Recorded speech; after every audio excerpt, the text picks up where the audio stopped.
Stop trying to think of funny things to say. Just because, okay, so everyone last week thought you was fucking hilarious, but now you're going to try and think of funny things. So I you won't can't think of funny things. So is that what you're doing? Is it you're going to sit there playing on your iPad while we... No. I'm going to sit down with my new hoodie. You're very proud of that, aren't you? I do, I like it. My little bargain basement bargain. So.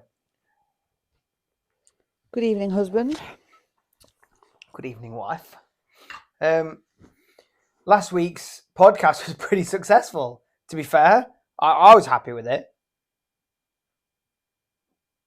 Oh, is that my cue? Oh, was you not Fucking hell. We're going to call this the dentist podcast because it's like fucking pulling teeth. Like when I stop talking, it helps if you start talking. Yeah, I know the rules of engagement. Okay. Because you're supposed to be like this super duper, I keep selling you as a 23-year veteran mental health nurse, and I'm sat there going, so... I would pitch it a bit lower. You fucking talk to people for a living. It should be me that struggles. I ignore people on a daily basis. For free. For free. Yeah, they get fucking paid for it. But no, it was quite successful, do you think? I think so. 54 people watched it. I know it doesn't make us Joe Rogan. It doesn't make us like fucking Two Bears, One Cup or whatever that was. Was that what it was called? Oh no, Two Bears, One Cave. What? That was the podcast. What's Two Bears got to do with anything? Because that's the name of the podcast. Two Bears, One Cave. But we ain't got a cave. I know we haven't. We got a house. Stop trying to be funny. It's not going to work this week. We have got a house. We've got two cubs. Yeah. That's not how you spell it. It doesn't end in a B. It ends in an N and a T. Oi. So it's probably 54 or 55 people is probably more than I'll talk to all year. So, I mean, I'm assuming that wasn't just you going on, going, fucking hell, this has got to be successful. It was just going to be Marty for a week, ringing all your friends, going, can you just... I don't know, 54 people. Just put the fucking podcast on, put it on repeat, or just watch it 54 times. Watch it. Thank you, Claire. Thank you, Sarah. Get everybody at work. Get it on the telly at work. Get everyone watching it. Everyone you know. Yeah, I've got 23 staff members. Yeah, I know he is really fucking annoying, but just mute him and it's fine. You don't even have to watch it. It's like online training. Just mute it, minimise your screen, do something else. This is probably more helpful than online training. Yeah, probably. To be fair. I don't know. So my fire awareness safety training said, what would you do in the event of a blocked fire exit? A, would you remove the blockage? B, would you let your manager know? C, A and B. And I'm like, well, I'm not going to tell Rachel. She's not interested. She's not in the building. And I got it wrong. Hi, yeah, I'm just ringing to let you know the fire exits, they're fucking blocked. I know. I don't know what to do about it. Maybe we could do with some training. Tell us what to do with fire exits blocked. But yeah, there's a few questions that said, tell your manager. It's like, well, my manager's not going to do out about it. Not because she's like not a good manager, but just because she's not here.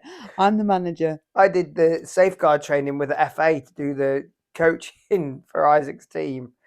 And the questions were, if you need to speak to a player one-to-one, how do you do it? And honestly, it was this bad.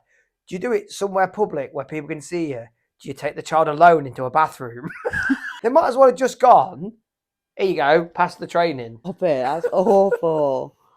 Well, it's not though, because when you think about safeguard training, the idea isn't to catch people out, because no one's going to. Who genuinely is going to go do that?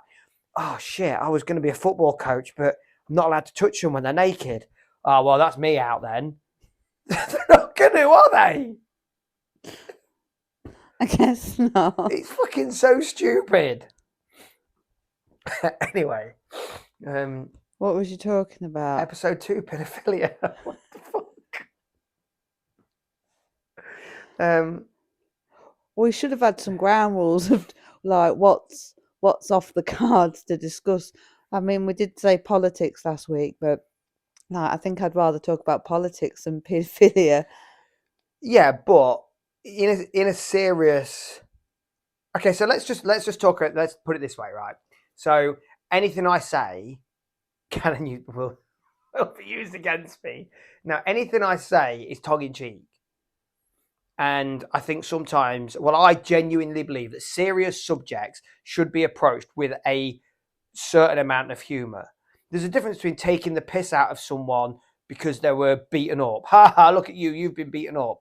And being able to raise awareness of really serious issues, like the fact that for some reason in the UK, we have this idea. Sorry, did you need to play your game? No. Are you sure? You got crystals or something that you need No, to. I need to turn it off. No, I was thinking my coffee cup's empty. Fucking made one. First time we stop the videos, we'll make a coffee and then we'll reconvene. Then we will look odd because we'll be talking. No coffee cup. Then we'll have a coffee cup. Would you want to pause all the videos 3 minutes in and go make a coffee? What, like, so before this podcast started, right, I fetched the tripods, I set up the 3 cameras, I sorted out the microphones, I went to the gym and fetched the magnet for this tripod. He got tripped up by the dog. I sorted the dog out. You didn't sort the dog out. I didn't sort the dog out. A bit of zoophilia now. Moving it on. Hell, it's been a long Sunday. Necra? Should we go to necrophilia? Well, no, because he wasn't dead. He Fucking will be if he carries on, yeah. So I did all that, right? And I got everything set up.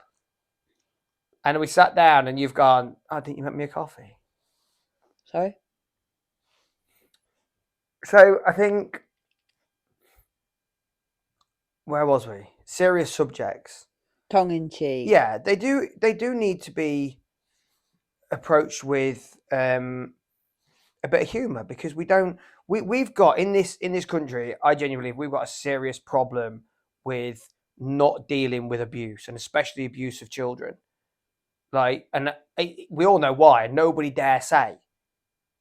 Like, it's clearly obvious. The reason is because most people that are in power are all nonces. Maybe not all. That's probably a bit harsh to some of them. But it's a bit of a sweeping statement, isn't it? It is. Okay, so let me put it into some context. There's judges, there's doctors, there's lawyers, there's police. I think it's across all. Yeah, across all. Yeah, right across. And because they're powerful, there's a lot of powerful people, like in government and within the not the fitness industry. What's the one where you do singing and acting and stuff?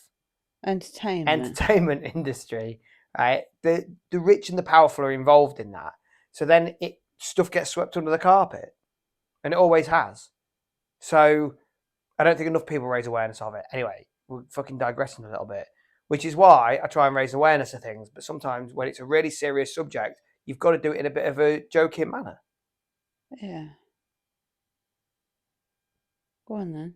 Well, no, I wasn't going to. I was just saying in general. Did you want to make a coffee first? Because I feel like you're not concentrating. No, it's Are you fine. struggling? I just don't want to talk about abuse. No, I don't either. I don't. I work with victims of abuse. Awful, isn't it? What people are left with. But people need to know. Or survivors of abuse, I think it's the term. Yeah, survivors. They need to know, especially there's people out there who have survived it and don't feel confident enough to stand up and say, it must be so hard. I mean, I don't know, I'm lucky, but it must be so hard to be able to stand up and say, I was abused. And I bet you see loads of people within your industry, don't you? I bet there's a massive link between abuse and mental health in adulthood. Well, there's lots of different mental health problems, isn't there? But yeah, if the right support mechanisms aren't in place when after an event, then that stays with people. I'm not saying that everyone traumas doesn't have to be like abuse, but any kind of trauma. If you've not got the right support, the right the right interventions at the right time. I'm not saying everyone who's been abused needs to come forward. Some people can't, and that's fine. But I know. I just think there's a massive problem that doesn't get. And I'm not just talking about like sexual abuse. I'm just talking about abuse in general. Yeah. Because there's so many different forms. But I think we're really scared to talk about it. We're both professional people, and we're sat here recording a podcast, and we're a little bit. Should we be talking about this? But if we don't, I mean, why shouldn't we? Why shouldn't there be a network for that? Because 50 years ago, you wouldn't have been able to talk about homosexuality, or trans, or any of the big Domestic subjects. violence wasn't even a thing, was it? 50 years ago. I The read rule of somewhere. thumb. Did I read somewhere that it wasn't illegal to rape your wife until after the 90s? So it wasn't classed as rape. She's wife. The 90s, not the 60s or the 30s. Fucking 90s. Yeah. And in the 60s, you could still get sectioned for being homosexual. Mm-hmm. You couldn't be in the army. I mean, this is shameful. I mean, I'm ex-forces, and this is shameful. You couldn't be in the army if you were gay until the 2000s. Why though? Like, not every bloke fancies every woman, so not every bloke's going to fancy every bloke, are they? I think it's a really difficult subject. It's it's dangerous for us to get into this subject.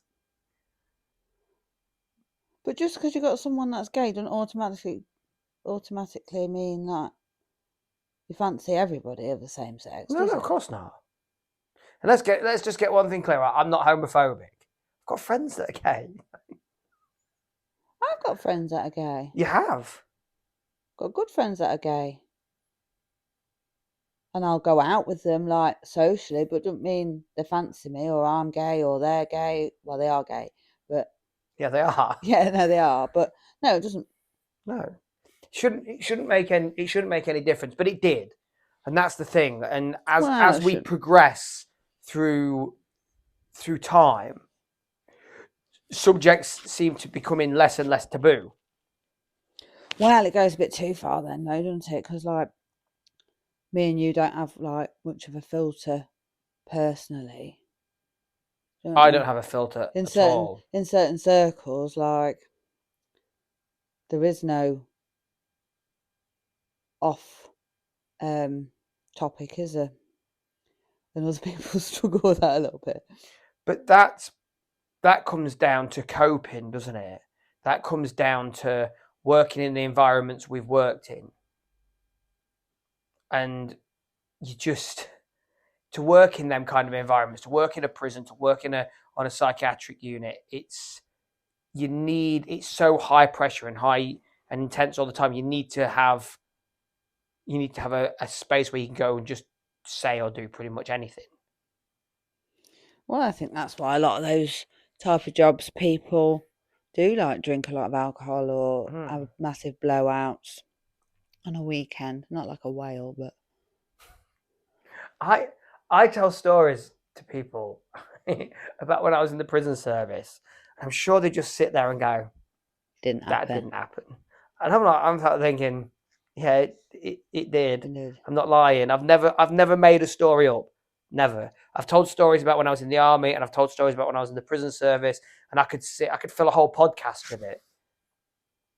But it's never untruthful. And the stuff you're doing and the stuff that happens, it's surreal sometimes, isn't it? Yeah, you need to counterbalance that with something. And we come home and we unload on each other. We offload on each other. Well, we have that hours rule, don't we? Where that first hour when you get through the door, and we've always done it, that first hour you get through the door and it's whatever you need to talk about from the day. Obviously, 10 minutes of me, 50 minutes of you. Well, yeah. But, or there's nothing. We've had times where you get home from work and it's just it's just quiet. You don't want to talk about it. Don't have the energy to offload. So just sit and be quiet.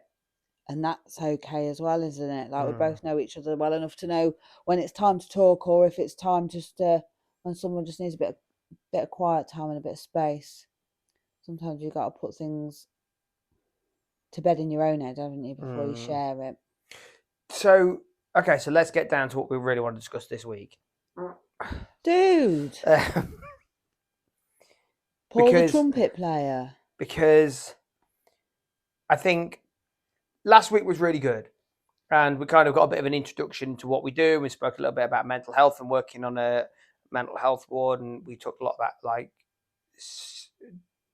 severe and enduring mental health issues. Yeah? Yeah. Is that the term? But I think what I'd quite like to get into is how everyday people cope, or how everyday people can improve their mental health. Because I was talking to my friend I used to be in the prison service with last week, and he kind of, we were talking a little bit about mental health. I'm lucky because I have you. Right? You're a mental health nurse. You can recognise if I'm struggling. And I've been around long enough to know when you're having a bit of a shit day. But not everybody in society has that, do they? Not everybody in society recognises. Well, I suppose, like, for some people, they can come home from work and if they've had a bit of a crappy day and they don't want to talk about it, it's like, what's up with you? What are you minded for? What are you quiet for? And then it's almost like they then become the problem, so then they don't want to talk about it because it's hard or it's difficult. But yeah, it can be misinterpreted as someone being, what do I say to you? Like, not every mood I have is revolves around you. Yeah. Like, and not everybody has somebody to come home to. Like, I know people, I've worked with people, I've got friends who live on their own in a bed sit on their own, and that's what they go home to. Never even got a gerbil. Don't even have a gerbil, no. Don't even have their nan's goldfish. So just don't have anything. No. And them kind of people probably don't understand when they're struggling with their mental health. Probably don't even know, not even understand when they're struggling with it, don't know how to look after it. So we had a conversation earlier, didn't we, about, and last week we said about mental health and physical health really are the same thing. You've got to look after both. And you wouldn't go jumping off a brick wall because it wouldn't be good for your physical health. And we know that. I spend a lot of time in the gym and eating healthy and trying to look after my body, which in turn looks after your physical health. But not everybody does that. And I think it's the same with mental health. So I guess need to think, oh no, has that just moved? Is it okay? Yeah. Is it wonky? Yeah. Oh, I can't have it being wonky. So. Right, let's get it back on track. All right, let's have a little. So if you was a biscuit, what kind of biscuit would you be? Not the one that everyone jizzes on in a circle. In a what? In a circle? Have you ever heard of come on a biscuit? No. You haven't fucking lived. Now, I've never played this game. Right, let's just get that straight now. I've never played this game. It was a bit of an urban legend. But there used to be a game. Myth. Urban myth. Urban legend, same thing. No, myth. Well, whatever. But it was a game they used to talk about, not that people in the army would do. It, like in public schools, boarding schools, where all the boys would sit around a biscuit and wank onto it, and whoever was last had to eat the biscuit. You never heard of that? No. What sort of biscuit was it? A hobnob, I would imagine. Like, it wouldn't be a rich tea, would you? It'd be fucking well soggy by the end. Be like a hobnob. Be like, come on me again. Yeah. So if I was going to be a biscuit, I know what I'd be. What? I'd be a Viennese finger. Because you love me. You love Viennese fingers. Don't you? They're not my favourite. It's about fucking right then. You certainly don't like having them in your mouth for too long.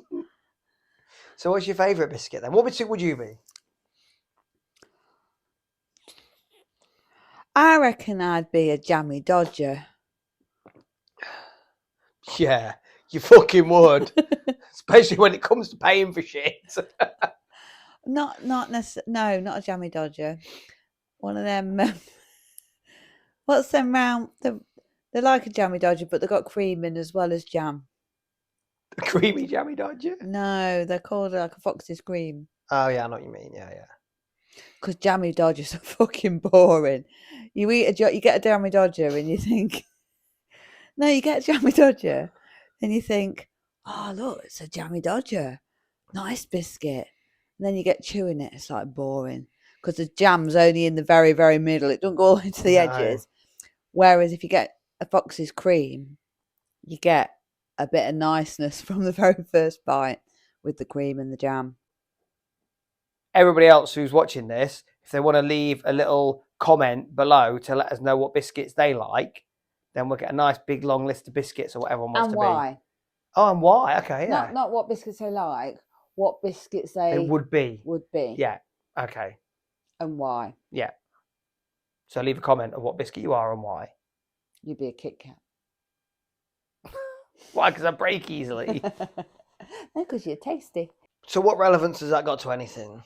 Don't know, I just thought it'd be something to talk about. Better than paedophilia.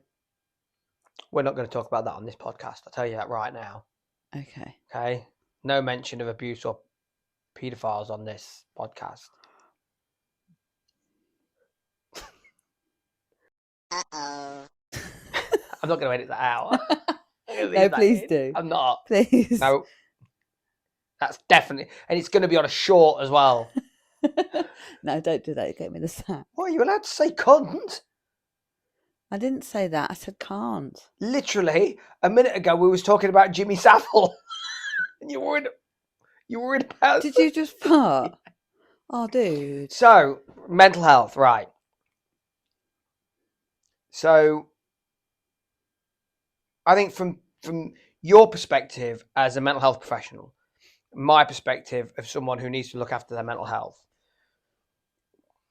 We all need to look after our mental health. Just because I'm a mental health professional doesn't mean that I don't have to look after mine. No, you don't. But if you give perspective of someone that needs to look after it, who's going to give the fucking professional perspective? Not me. What I'm saying is, from professional perspective, what do people in general? I'm not saying everybody, but when you think about what in general do you think people need to do to help their mental health be more positive? I suppose, yeah, we got to talk from general terms. Yeah. And I guess a bit of a disclaimer is a one size doesn't fit all. Professional, see? Professional perspective. Yeah. So I would say, looking from my perspective, getting a good night's sleep. Bit of good kip, yeah. Yeah. Not kipping in the day. This was something that a course I went on, they were talking about all these people that were struggling from mental health issues, from depression and from anxiety, and they weren't sleeping and they were snoozing for 2 or 3 hours in a day. I can't get on in a day, so I just get my head down on the sofa. Some people, if they're feeling unmotivated and unable to go out and can't concentrate, sleep's a good escape, isn't it? You can lose a few hours, and if you're struggling to get through the day and it's difficult, having a couple of hours away from that is a bit of an escape, isn't it? Allows you to get through that day a bit quicker. But it's not good for you, is it? No. The majority of people don't go to sleep in the day unless you've got a 6-week-old baby and you're absolutely knackered. So I think that's got to be a priority. So You stop farting. Now I can't sleep because you fart. You wake me up. It's like smelling salts. So if someone, Around. Oh no, don't oh do fucking that. hell. So Don't, honestly. I'm gonna have to burn a candle. so if Oh. so that's one thing. Yeah, people need to be getting good sleep. Yeah, but what is good sleep?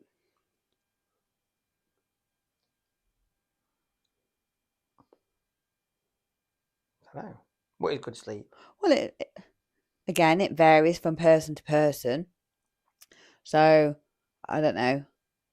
I personally, I have to get a good 8 hours kip a night, and if I don't, I'm a demon.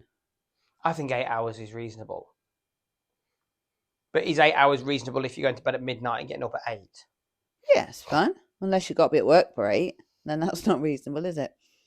What about if you're going to bed at 3 and getting up whatever 8 hours later is? 11.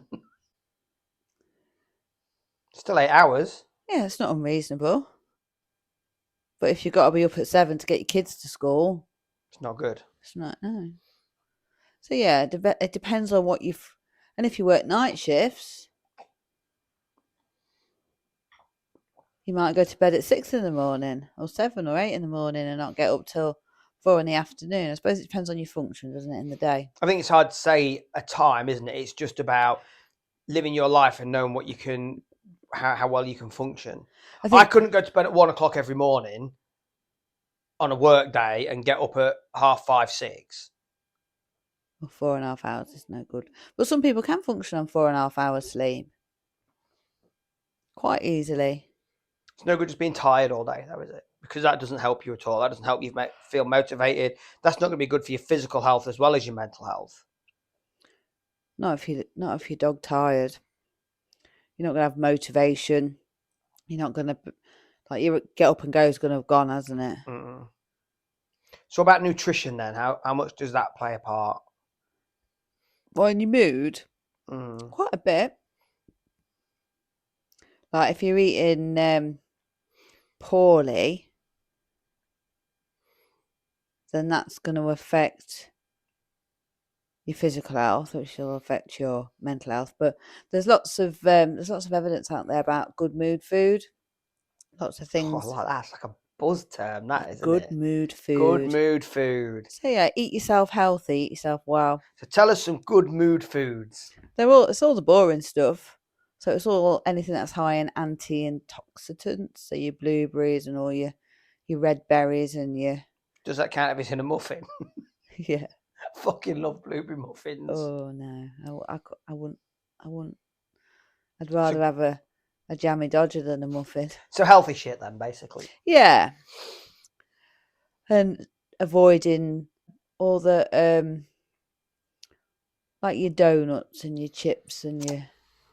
But I think there's two ways to look at that, isn't there? Like, I've been eating 1,500 calories a day, which is pretty low, and not really any fun stuff. A little bit of shit here and there, but not any fun stuff, really. And it's fucking crap. Like, it's not enjoyable, and that can make you more miserable. Makes you a bit miserable. No, I don't think it does. I don't feel more miserable for eating that because I'm trying to achieve a goal. I don't know. When you have pizza on a Friday night, you're happy. I'm trying to achieve a goal. The goal I want to achieve is lose some weight. If I don't lose it, then I'll be miserable.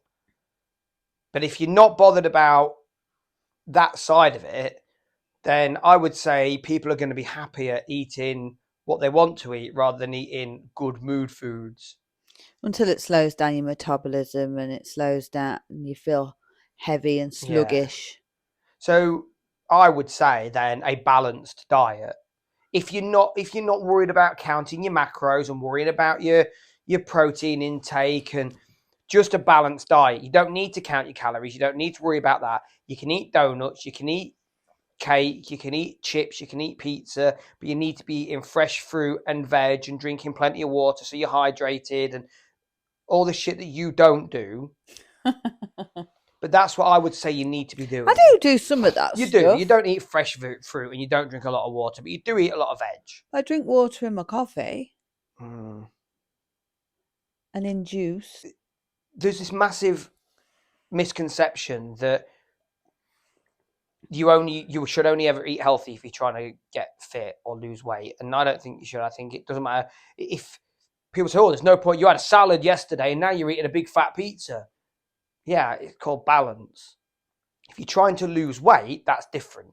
Because I mean, look at what we had on Friday night when we went out Friday night. Why did they put the calories on the menu? Fucking That's hell. just rude. So that steak, well, they called it a steak, but it was like it had bacon on it and cheese and It was like an all-day fucking breakfast. On yeah, top it was. Of the steak. It was because it had bacon, beans, cheese, sauce, And chips. That was on its own 1,100 calories, and then the pudding we had on its own was 1,000 calories. It was barely worth it. So that's 1,000 calories. You see the size of it? yeah, with the rum and coke, right? Altogether, what I sat and consumed on Friday night was 2,500 calories in one sitting. Right, that is 1,000 calories more than I should be having in a whole day for my goal that I'm trying to achieve.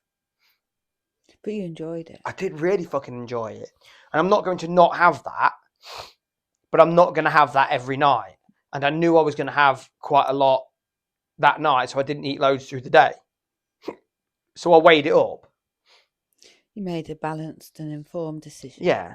And if I'd gone, yeah, we'll go out for a meal, and you and the kids had all ate something nice, I'm only going to have a salad. That's good, but then that's good mood. It makes the rest of us feel guilty then, doesn't it? Yeah. No one wants a party people when you're going out for a meal. You may as well stay at home. So I think mood-wise, I'm not talking about weight or exercise or anything like that now. This isn't the fitness side of it. This is mental health side of nutrition. I would say that you need to just be having a balanced diet. Keeping hydrated is really, really important. I can't emphasize enough the importance of being well hydrated for your mental health, for your physical health, for everything. I drink water though. It just makes me pee. Yeah, that's good. Is it? Yeah. As long as you go to the toilet when you do it. I've had 2 kids. Do you know what I mean? what? Jump on a trampoline. I get wet socks. Yeah, it's maybe not good for you, isn't it? We did take the kids trampoline, and I was like, "Oh, I like this." Oh no! I've got to the point with you now that before we go anywhere, I'll say it's like having a child. Have you been for a wee? You'll be like, yeah, I've just gone. And we'll take Daisy Ray to drop off at gymnastics. We'll get halfway around our shop that we do every Tuesday, right? Halfway around Aldi, and you'll be like, oh, I need a wee. I need a wee. I do, though. Maybe I need to have an intervention from a urologist. Stop wearing a nappy. Wow. I'm over 40. So, yeah, I think nutrition and hydration is really important. Good sleep's really important. What else? Remember to watch part 2 next Thursday to find out what else you can do to help improve your mental health right now.